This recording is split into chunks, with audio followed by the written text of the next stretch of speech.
Ésaïe chapitre 1er, le verset 12 au verset 13. Comme elle est restée longtemps en prière devant l'Éternel, Élie observa sa bouche, en parlait dans son cœur, et ne faisait que renier les lèvres. Mais on n'entendrait point sa voix, et Élie pensait qu'elle était ivre. Je remercie le Seigneur Dieu de nous avoir accordé cette opportunité d'être là. Je me suis réveillé le matin et je savais que je devrais intervenir aujourd'hui. Dans le programme, c'était que j'intervienne demain. Mais je me suis réveillé le matin, sachant que je devrais travailler aujourd'hui.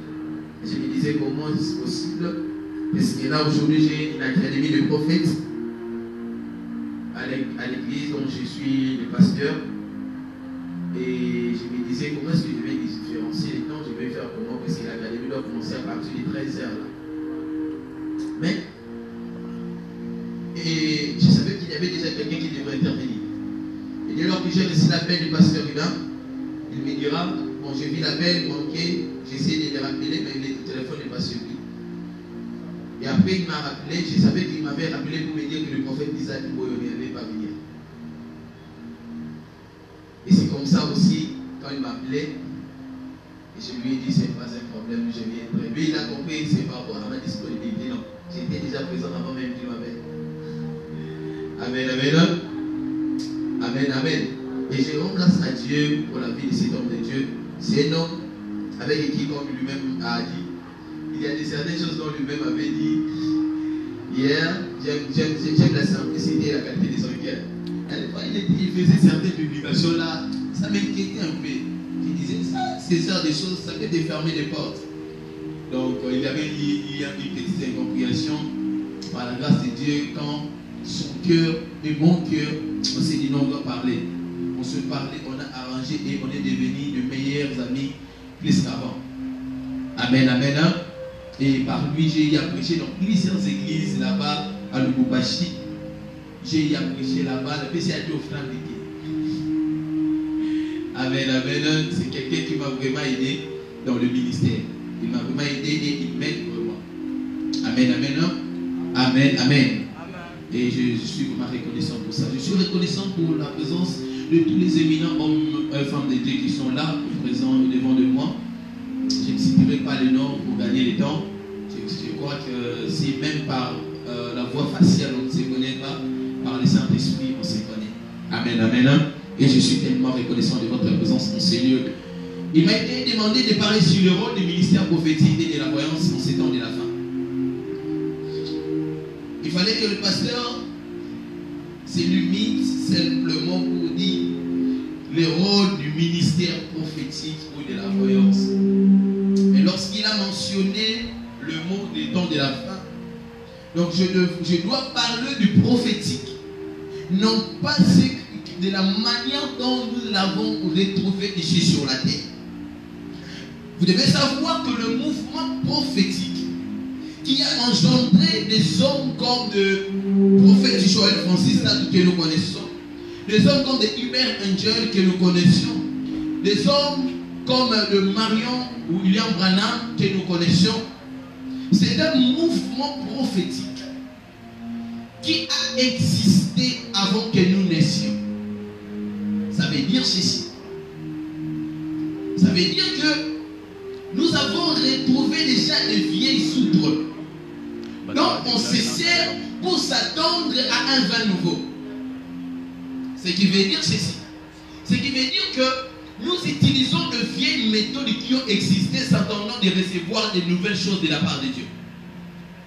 J'aimerais choquer l'église pour vous dire qu'il n'existe jamais un réveil sans les nouvelles outres. Ça veut dire ceci. Dieu n'utilise pas les vieilles méthodes pour émaner une nouvelle chose. Dieu utilise le même voie, mais il fait des choses différentes. Vous n'avez pas compris. Ça veut dire ceci. Ça veut dire que lorsque le Seigneur veut émaner un mouvement dans le monde, il passe par les canaux de ce qu'il a utilisé au temps passé, mais il n'utilise pas la même méthode ou soit la même onction. Si vous avez lu l'histoire de réveil depuis le commencement jusqu'à la fin, vous serez d'accord avec moi que nous avons vécu l'histoire des réveils à plusieurs fois. Mais vous serez d'accord avec moi que le réveil, comment nous l'avons lu, cela n'est pas émané de la même manière que nous l'avons lu. Il a existé des réveils qui ont apporté le mouvement prophétique. Il a existé des réveils qui ont apporté le mouvement apostolique. Il a existé des réveils qui ont apporté le mouvement des guérisons et des miracles. À Azusa Street, il s'est avéré un réveil qui a apporté le mouvement du parler en âme. Mais vous serez d'accord avec moi, tous ces mouvements de réveil qui ont visité le monde sont tous passés par les canaux de la prière. Amen, amen. Donc ça veut dire ceci. Dieu peut utiliser la même méthode qu'on appelle la prière, mais ne donne pas le même résultat qu'on appelle le réveil. Donc de la même manière, lorsque nous sommes en train de parler du prophétique ou du ministère prophétique, je ne suis pas en train de parler du ministère prophétique de la manière dont nous l'avons retrouvé sur la terre, mais de la manière dont nous sommes en train de s'entendre de cela pour préparer une église glorieuse pour Jésus. Puisque si vous ne savez pas, et que le ministère prophétique, c'est le ministère qui a commencé avant tous les ministères. Et c'est ce qui va aussi clore l'ère de l'église ici sur la terre. Parce que vous serez d'accord avec moi, et qu'après l'enlèvement de l'église, il y aura l'apparition des témoins. Les témoins dont on fait allusion, c'est qui? C'est Élie et Moïse. Ils ne sont pas des apôtres, ils ne sont pas des pasteurs, ils sont des prophètes. Et même quand la Bible parle du royaume des cieux, on parle du royaume des cieux dans le livre de Matthieu chapitre 25. Jésus parle du royaume des cieux dans le livre de Matthieu 25 à l'exemple des 8 femmes vierges qui, dès qu'on s'attendait au retour de l'époux. Et nous connaissions que cette thèse ou ce passage biblique parle seulement de l'enlèvement. Et pour que les épouses ou les femmes rencontrent le mari, l'époux, il faut qu'il y ait un messager qui va dire réveillez-vous, allez à la rencontre de l'époux. Et ce messager-là en hébreu, on l'appelle Nabi, c'est qui veut dire le prophète. Ça veut dire ceci. En ces temps de la fin, Dieu s'attend à ce qu'il y ait des prophètes. Non pas des prophètes qui vont révéler les noms et les adresses, mais des prophètes qui vont préparer l'église à la rencontre de l'époux. C'est pourquoi il faut savoir ceci. Il n'existe jamais une révélation nouvelle sur la terre sans d'abord un message nouveau. Oh. J'étais en train de dire ceci. Il n'y a pas un mouvement sur la terre sans un message. Et lorsque Dieu veut émaner un mouvement nouveau sur la terre, il libère d'abord le message. Et il n'y a pas un message sans le messager. C'est pourquoi Jésus ne peut pas venir ici sur la terre comme étant le sauveur s'il n'est pas présenté par Jean-Baptiste comme étant le Messie. C'est pourquoi le sauveur ne peut jamais venir ici sur la terre. Il n'y aura pas le mouvement de Christ sur la terre sans d'abord le prophète qui vont préparer les retours ou les chemins de Christ. C'est pourquoi le rôle du prophétique dans ces temps de la fin. J'aimerais vous amener, afin que les pasteurs, les serviteurs de Dieu qui sont avec moi, à comprendre les soucis de Dieu en ces temps de la fin.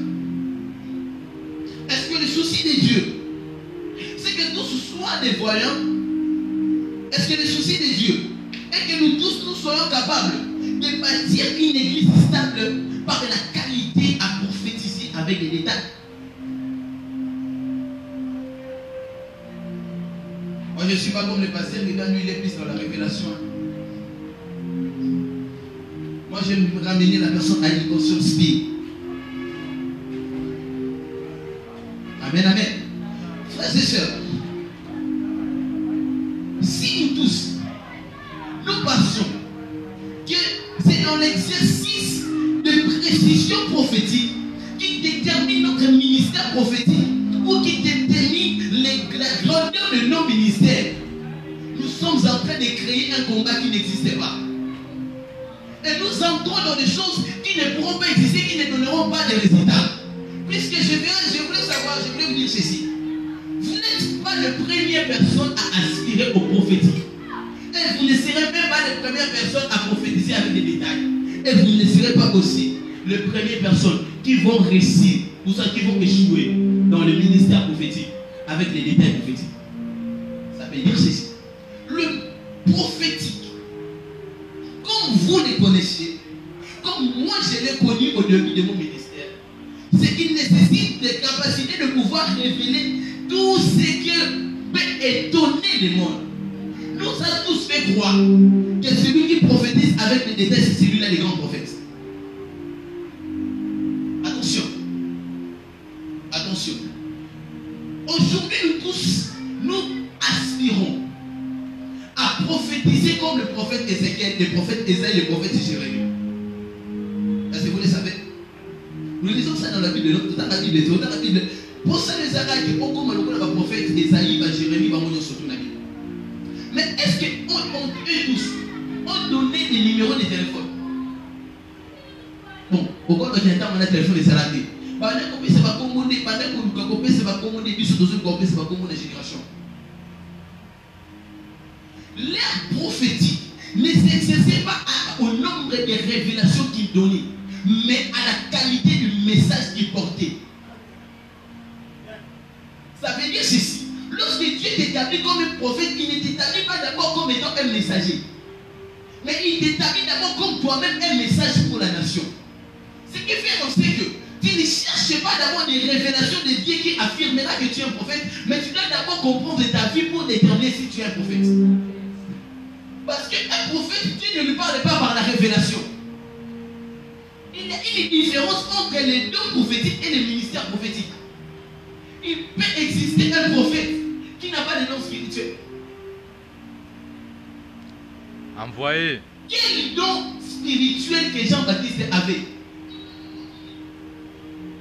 Mais je suis appelé comme étant un grand prophète. Donc la grandeur de son ministère prophétique ne se reposait pas aux révélations qu'il donnait, mais à la connaissance qu'il avait de Christ. Ça veut dire ceci. Le rôle du ministère prophétique en ces temps de la femme, c'est de ramener tout un chacun à comprendre d'abord qui il est avant de savoir ce qu'il a. C'est comme ça qu'il y a des personnes qui viennent vers moi qui me disent, prophète, depuis mon enfance, je ne faisais que recevoir des visions. Je ne faisais que recevoir des songes qui s'accomplissaient. Est-ce que cela détermine que je suis un prophète? C'est à cause de ça, pasteur Ribard, que nous avons perdu beaucoup de fils dans les ministères. Moi, j'avais un fils qui priait dans mon église. Il a quitté l'église. Pourquoi? Parce que je voulais l'ordonner comme étant pasteur. Lui, il a refusé ça. Sachant que lui prophétisait déjà avec des détails, on ne peut pas l'ordonner comme étant pasteur.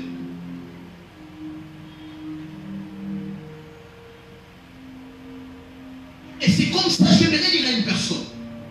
Si tu ne comprends pas d'abord ta vie, tu ne comprendras jamais ton ministère. Puisque le ministère ne se manifeste pas comme étant un don spirituel. Le ministère se manifeste d'abord comme étant une vie que l'on met sur la terre. C'est quoi le ministère? Je ne vais pas parler du ministère en détail parce que le pasteur Hubert en parle déjà. Le ministère, c'est la partie de Dieu. C'est une partie de Dieu sur la terre. Faisant à l'homme ce que lui-même Dieu devait faire s'il était sur la terre. Ça veut dire ceci. Celui qui reçoit le ministère prophétique n'est rien d'autre que celui qui occupe la cache de Dieu qui connaît tout sur la terre. Donc ça veut dire que Dieu connaît tout. Il veut faire en sorte que l'homme soit aussi conscient de ce que lui connaît.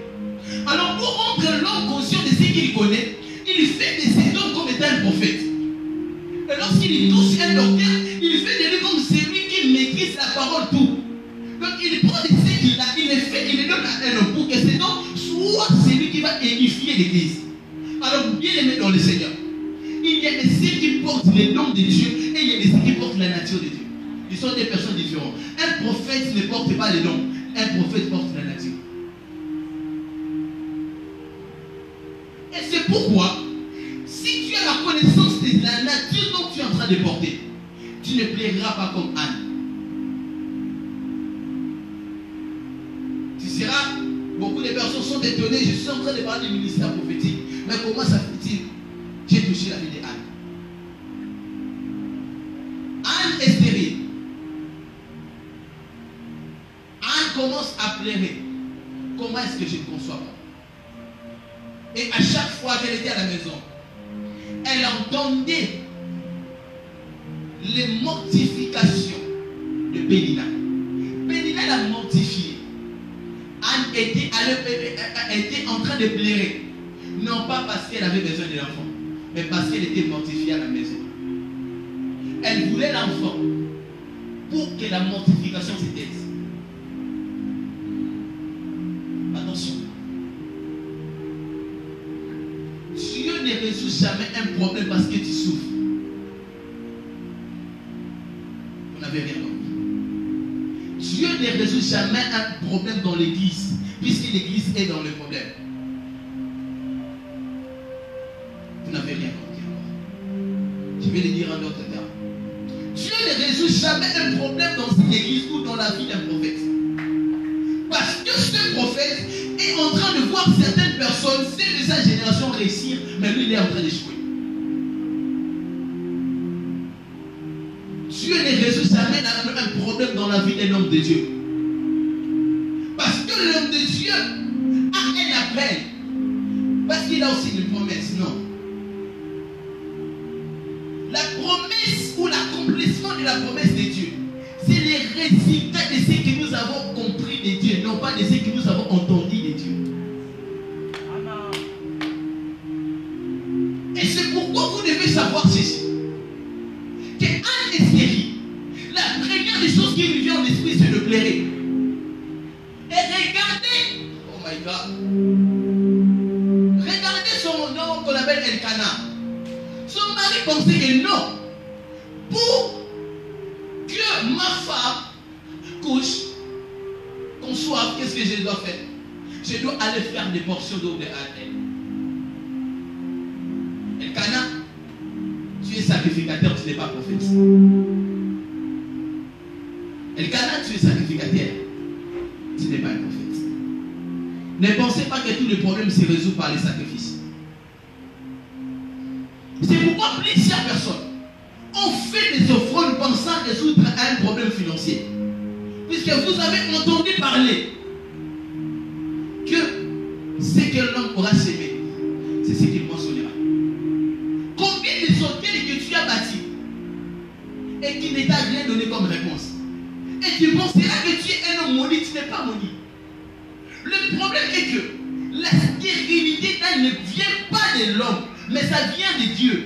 Parce que la Bible déclare que c'est Dieu lui-même qui l'a rendu stérile. Donc le problème de Anne, ce n'est pas le sacrifice, c'est Dieu. Un problème qu'on doit traiter avec Dieu, on ne le résout pas par les offrandes. Un problème qu'on doit traiter avec Dieu, on le reçoit par Dieu. Plusieurs ministères ne réussissent pas dans la vie. Vous avez du mal à progresser dans la vie, dans le ministère et dans ce que vous êtes en train de faire.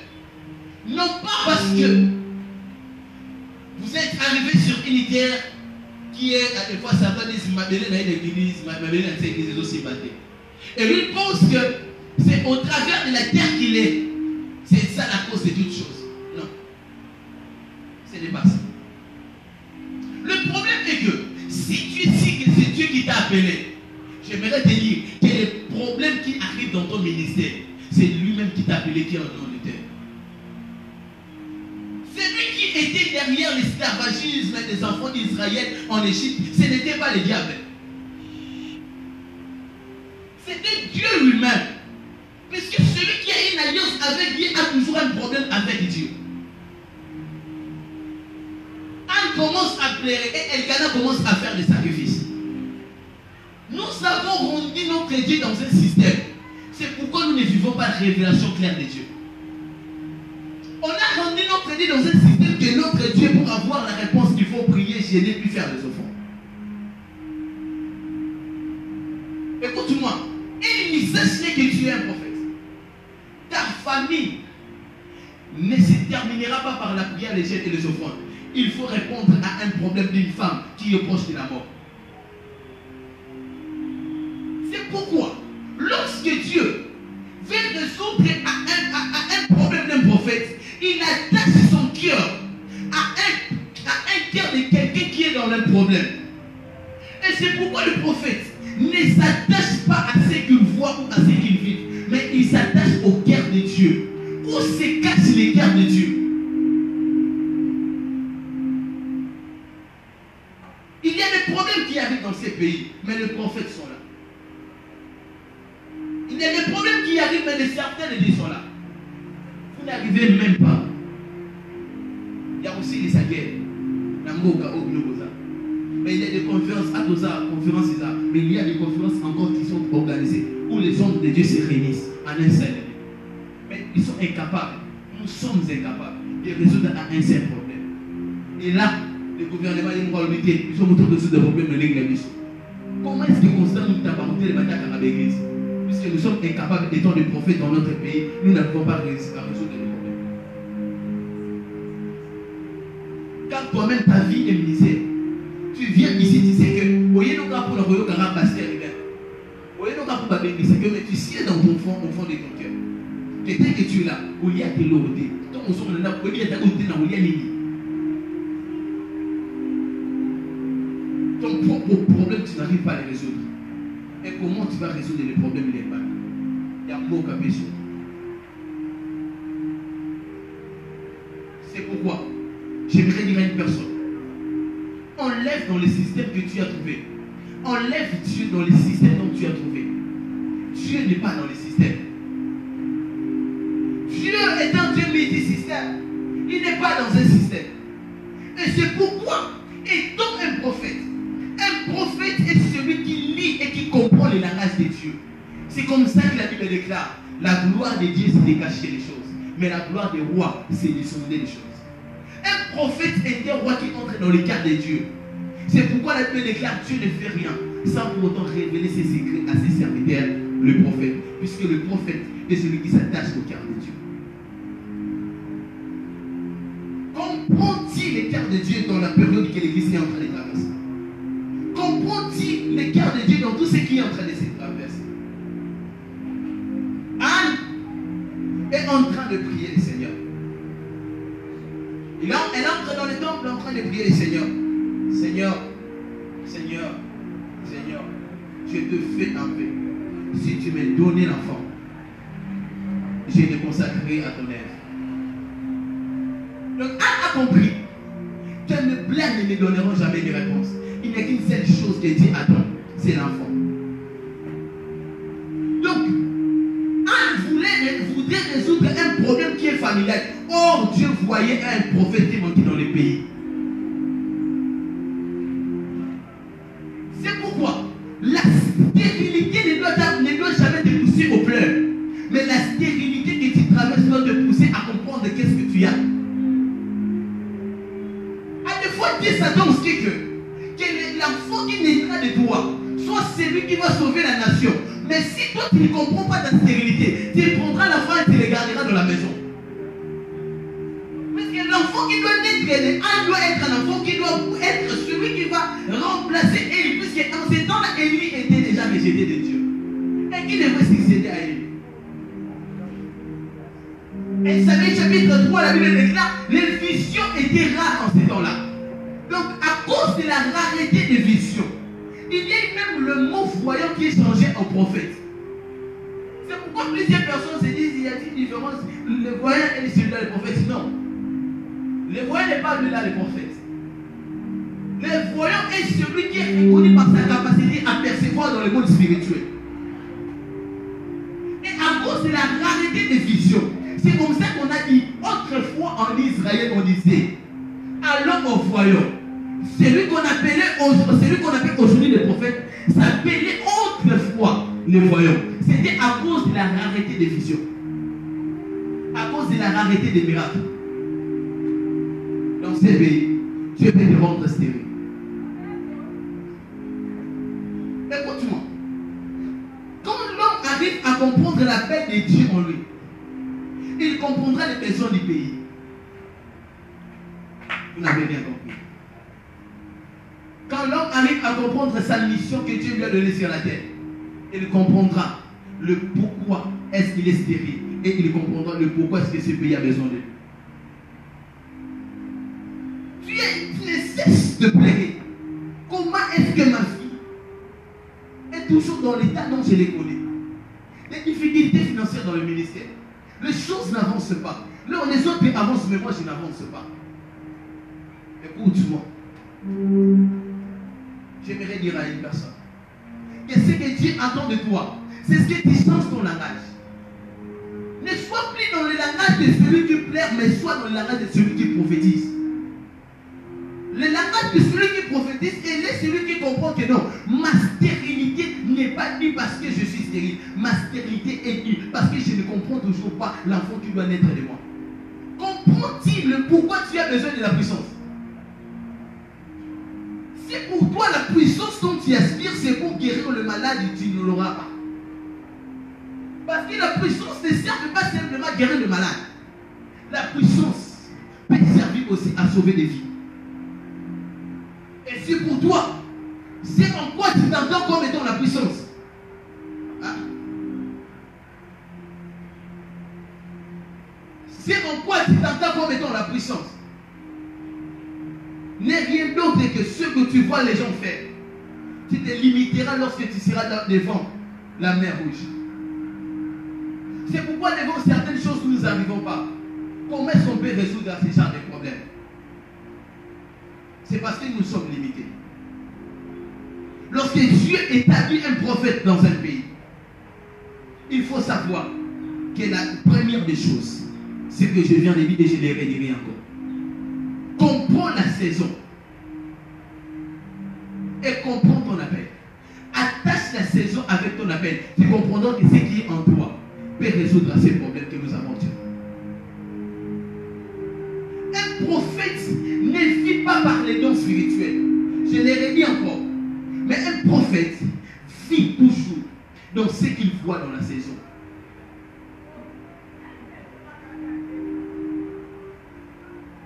La deuxième chose, lorsque Anne est rendue stérile,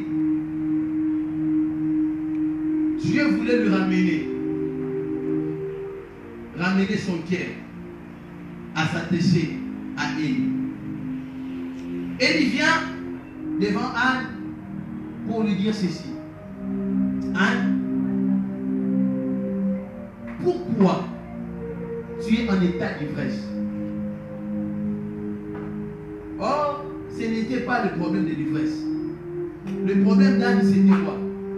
C'était parce que Anne, son cœur cherchait un salmier. Mais la réponse du problème d'Anne ne provient que d'Élie qui est rejeté de Dieu. Lorsque Dieu t'établit comme étant un prophète, il faut savoir, c'est que le prophète est celui qui ramène le cœur du Père au Fils. Vous n'avez rien compris. Ça veut dire ceci. En ce temps de la fin dont nous sommes, vous devez savoir que si Dieu t'établit comme étant un prophète, il sait que les cœurs des fils et des pères ne sont plus attachés. Parce que Dieu ne visite jamais une génération sans passer par les pères des générations. Nous sommes dans une génération dans laquelle où nos pères, nous avons de mauvais témoignages dans Bango, mais nous avons soutenu la fonction dans Bango, et puis c'est le mot ex-loin à exister à côté. Vous comprenez, madame? Un ex-loin n'existe pas. Le même prophète que tu peux appeler ex-loin, c'est celui-là qui peut te sauver aussi. Oh, un jour Samuel, en un temple, ayoki fois moi aux obéis à y répondre même voici, à qui vous répondre même voici pas n'est pas aidé. Mais Élie était déjà rejeté. Mais lorsque Élie a compris que celui qu'il appelait c'était l'Éternel, il lui a dit de répondre par quoi? Par mes voici. Ça veut dire ceci. Dieu ne nous exige jamais à nous tous de cette génération. Dieu ne nous exige jamais quand il veut nous parler. Dieu peut parler à tout le monde. Mais la compréhension de sa voix dépend de qui tu es attaché. C'est pourquoi Jean-Baptiste était appelé pour faire quoi? Pour ramener les cœurs de fils auprès de père et de père à qui? Au fils. Vous devez savoir ceci. Si la paternité n'est pas bien prêcher dans les églises, il n'y aura pas une église qui est bénie et épanouie. La Bible déclare ceci. Dans le livre des 2 Chroniques, chapitre 20, le verset 20. Confiez-vous à l'Éternel, vous serez affermis. Mais à ses serviteurs, les prophètes, vous ferez quoi? Vous réussirez. Ça veut dire ceci. Lorsque Dieu veut accorder la réponse à ses serviteurs sur la terre, il passe toujours par la radiation des Patuko à établir ça pour que passe à la vie. Nous sommes de cette génération où il m'a dit, il aucun réseaux sociaux, le prophète, le pasteur, mais de qui es-tu fils? Parce que tant que tu n'as pas de David, de ce qui papa peut s'accéder.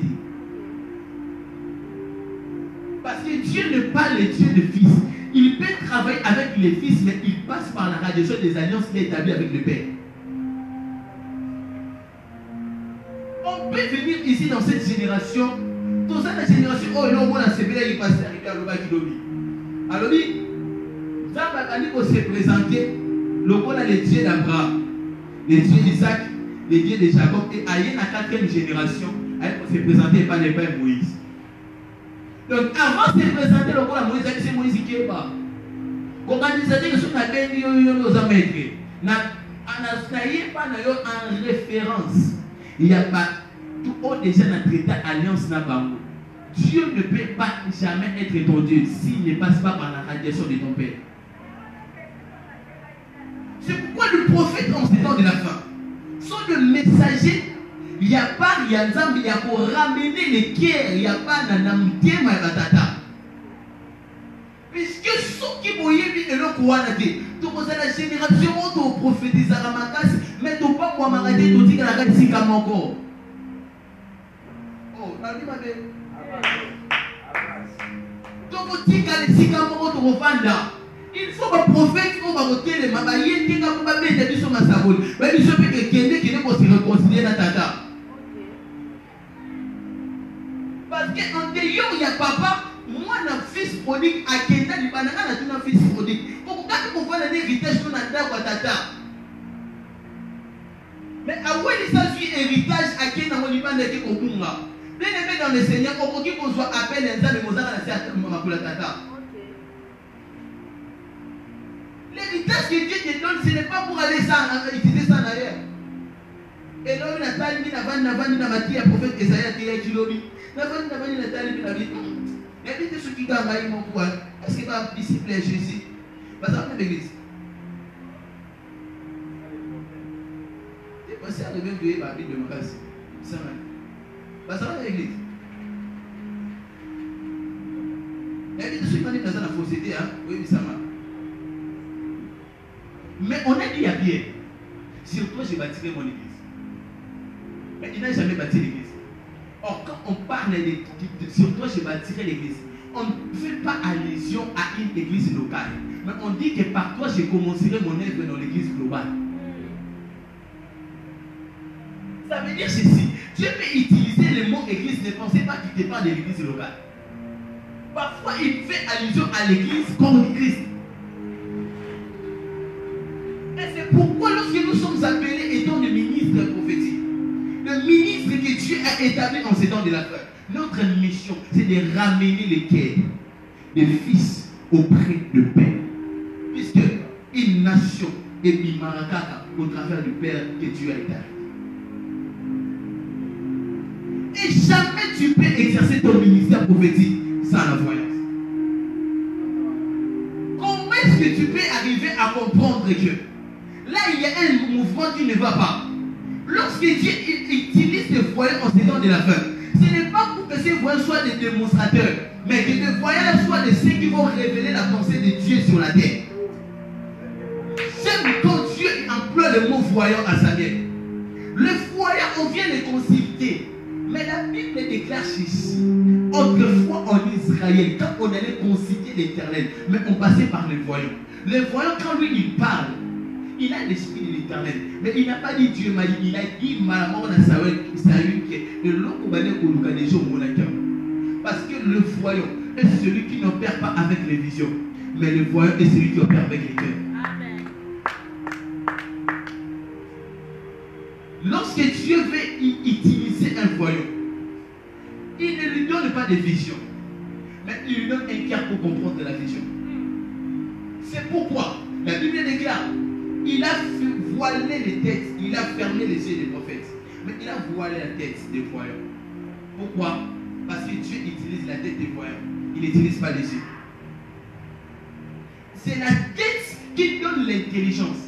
C'est par la tête que nous recevons des informations.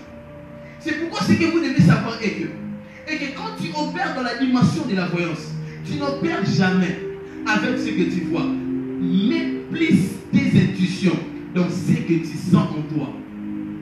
Parce que la voyance, ce n'est pas ce qui vient de l'extérieur, mais c'est ce qui est dans l'intérieur. Parce que notre esprit n'est pas ce qui est extérieur, notre esprit est à l'intérieur.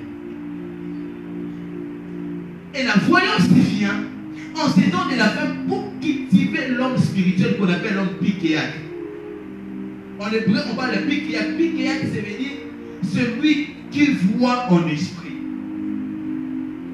Maintenant, là, je vais nous parler de la voyance pendant quelques minutes. Est-ce que nous sommes d'accord? Ah. Est-ce que je vais avancer? Nous, on va aussi là, on va prophétiser. Qu'est-ce qui a activé les jeunes Samuel?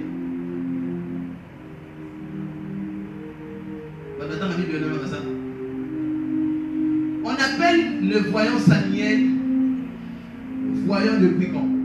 C'est lorsqu'il demeurait auprès des chandeliers. 1 Samuel chapitre 3. Il s'est couché là où la lampe était allumée. Ça veut dire ceci. Ce qui a activé Samuel, ce n'était pas l'impartation, mais c'était les lieux où il dormait. Ça veut dire ceci. Lorsque tu veux recevoir l'onction d'un voyant, on ne vient pas par la prière de l'imposition des mains. On transmet un don, mais on ne transmet jamais les résultats de l'esprit. Les dons, je vais te transmettre les dons de la prophétie, les dons de la parole de connaissance, mais je ne te transmettrai jamais ce qui est en moi. Ce qui est en moi, c'est les résultats de ce que je fais régulièrement. Ça veut dire ceci. Les jeunes Samuel, à travers qui convoient la pembe, il y a lampe. Alors, vu qu'on va la pembe, il y a lampe, il y a moins d'illuminati qui ont intérieur d'ailleurs, parce qu'un voyant opère dans la lumière de l'esprit. Qui illumine les yeux de vos cœurs, afin que vous sachiez. Ça veut dire ceci. Quand tu opères dans la dimension de la voyance, Dieu travaille avec la lumière de l'esprit. Et la lumière de l'esprit, ce n'est pas l'éclairage. La lumière de l'esprit, c'est la connaissance que Dieu nous donne, qui nous rend omniscients à un moment. Quand tu opères dans la voyance, tu opères dans la dimension de tout connaître. Tu n'opères pas dans la dimension de tout voir.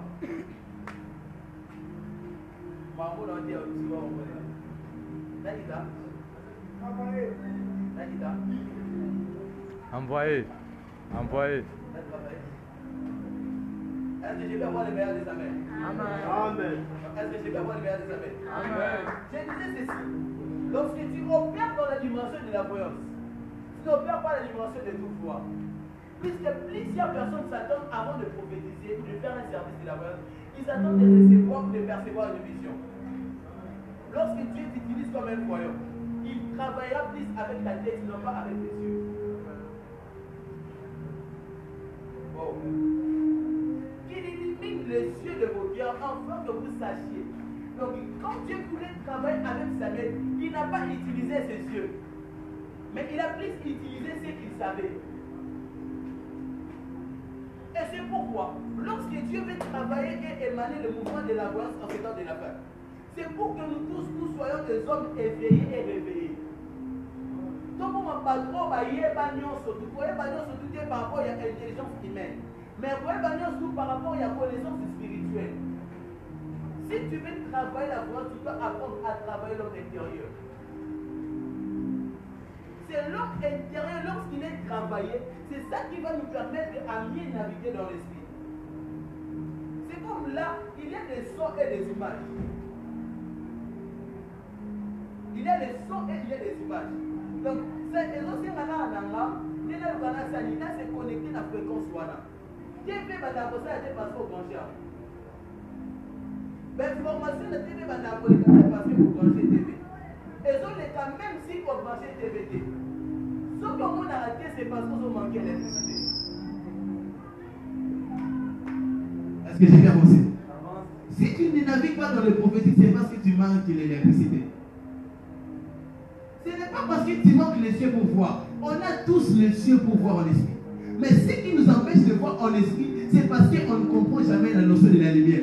Puisque la télévision ne s'allume jamais sans la lumière. Pourquoi avant que la télévision ait fait il faut lumière dans le PSA? C'est pour dire ceci.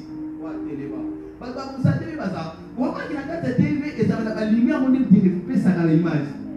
Oui, mais non. Nous tous, nous avons des yeux spirituels. Mais ce qui nous empêche de voir, c'est la lumière de l'esprit.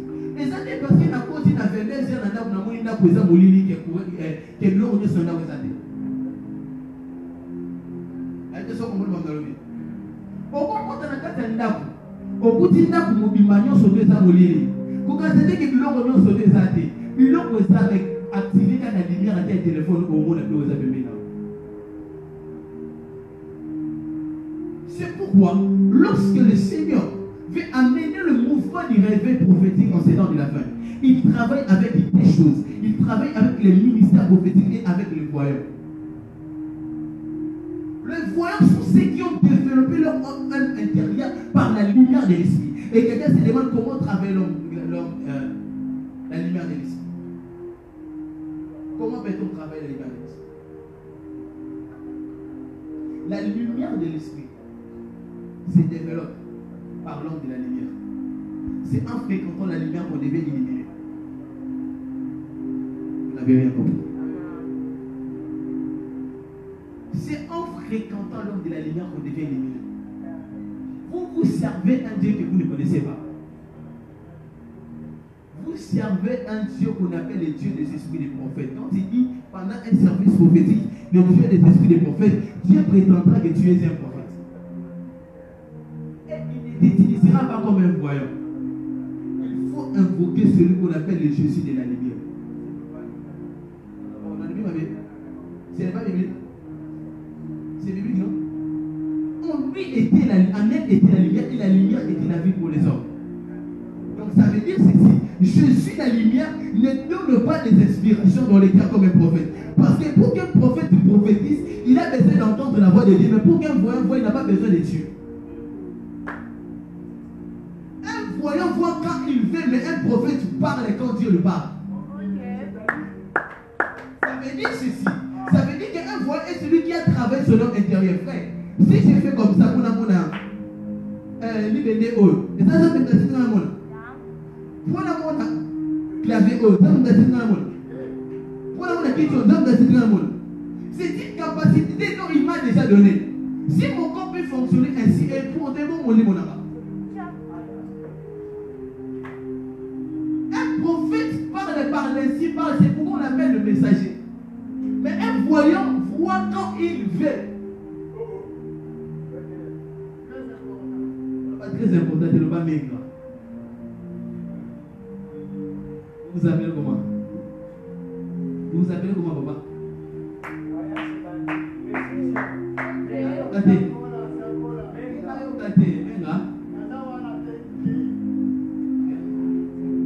Bien.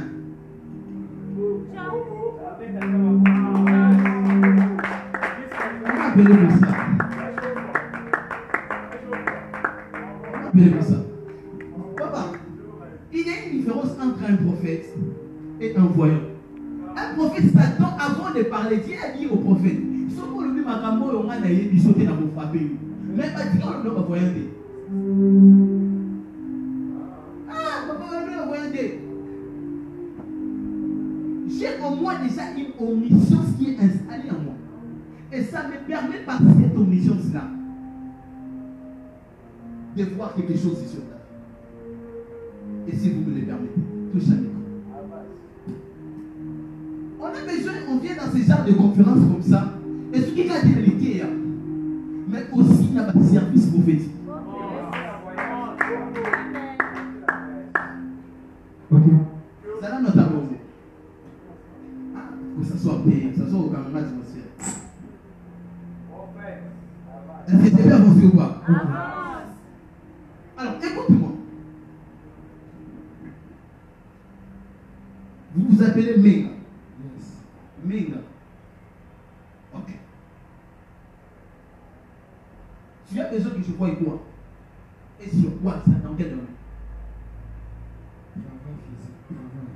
Travail.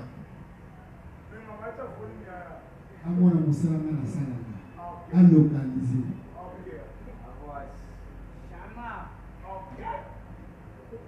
Le problème ici, c'est que je vais te mettre en contact avec une personne. Tu vois? Je vais te mettre en contact avec une personne qui va t'aider dans le travail que tu fais.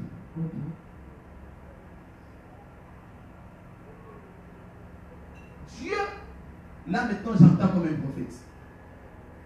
Dieu veut te positionner et pour te donner un bon travail.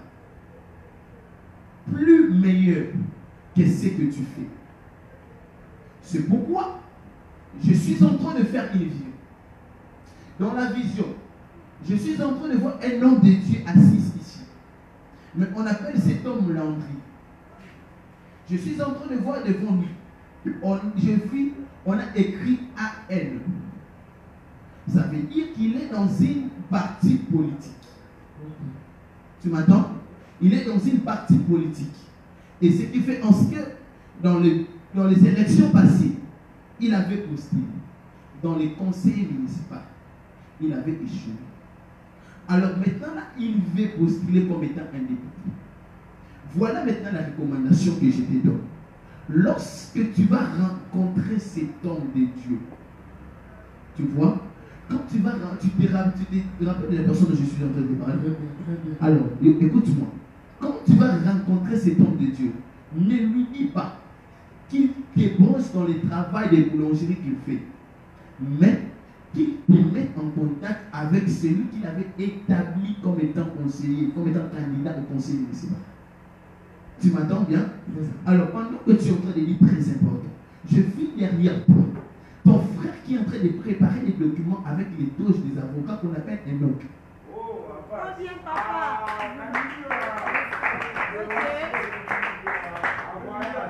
Alors, quand je vis Enoch,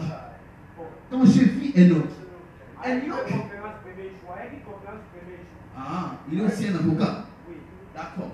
Enoch me dit, prophète, je vais faire en ce que mon frère réussisse. Et il te prend à la main. Il me dit, ok, on va aller chercher la prière de notre papa. Et quand il t'amène, je vous ai vu être à genoux. Mais moi, quand j'ai dit que je vois, je vois. Là, il ne faut vraiment pas douter à ça. Je te vois devant le pasteur. Et quand je te vois devant le pasteur, Gouverneur. Mais je suis à Kingassan. Vous voyez, je ne suis pas en Passa. Je suis d'abord à Kingassan. Quand je vais à Kingassan, tu peux me permettre de passer l'école Saint-Hilaire, d'aller sur l'avenue Nona, de me limiter sur le numéro 264. Est-ce qu'on peut me voir le pasteur? Quand je vous ai vu devant le pasteur, j'ai vu le pasteur prononcer des paroles. Il dit, étant pasteur que je suis sur toi et étant aussi ton père. Il dit, moi Nico, c'est devenu.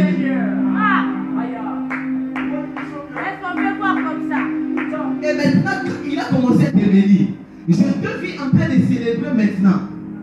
Ce n'est plus maintenant à Kingassan.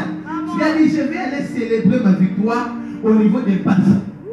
Maintenant, là, nous entrons en passe. Et quand on est sur passe, je vais me limiter sur une avenue qu'on appelle un fou mundo. Numéro 164.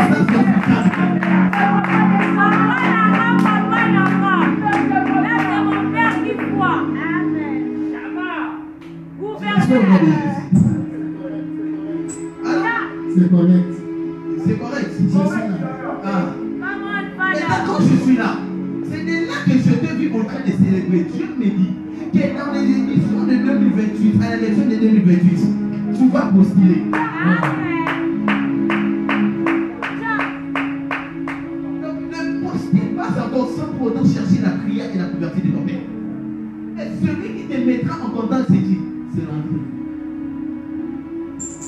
maintenant, je prie pour toi. Que le Dieu qui m'a parlé ainsi soit celui qui va t'amener à cette réussite au nom de Jésus. Ma déclaration, ceci pour toi. Que Dieu t'amène à cette réussite au nom de Jésus. Pourquoi Dieu est en train de le faire? Tu te disais déjà, s'il est de Dieu, il doit me parler.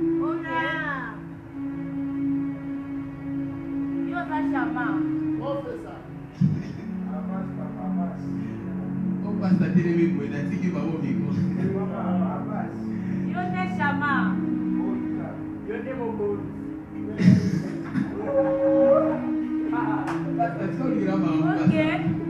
Pasteur, dès que tu t'es présenté, tu dois démarrer. Ce qui devrait se faire à l'année 2027, Dieu est en train de les ramener à 2026. Pourquoi? Parce que cette année ne fait pas encore ce qu'on appelle, ne vous forcez pas à précipiter les choses, puisque les choses vous seront compliquées dans la belle famille.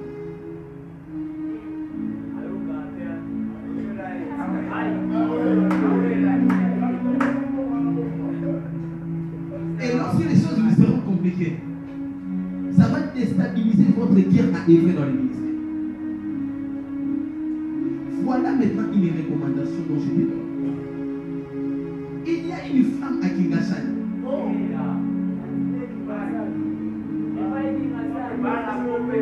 Qui doit avoir un peu la même taille que vous.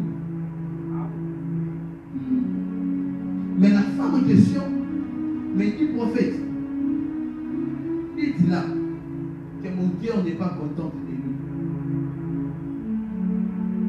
On dit, maman, et c'est blagué. Tout n'est pas allé. Voilà, on aussi, mon pasteur. Faut dire qu'il a ma pasteur. Faut dire qu'il a ma pasteur. Faut dire qu'il a ma pasteur. Je veux que cette conférence soit le début d'un mouvement prophétique en ces temps de la vie. Qu'après cette conférence, que Dieu élève des hommes et des femmes illuminés. Ça, c'est ma prière pour tout le monde. Ça, c'est ma prière pour tout le monde. Que cela vous soit accordé au nom de Jésus. Que cela vous soit accordé au nom de Jésus. Et que là où Dieu commence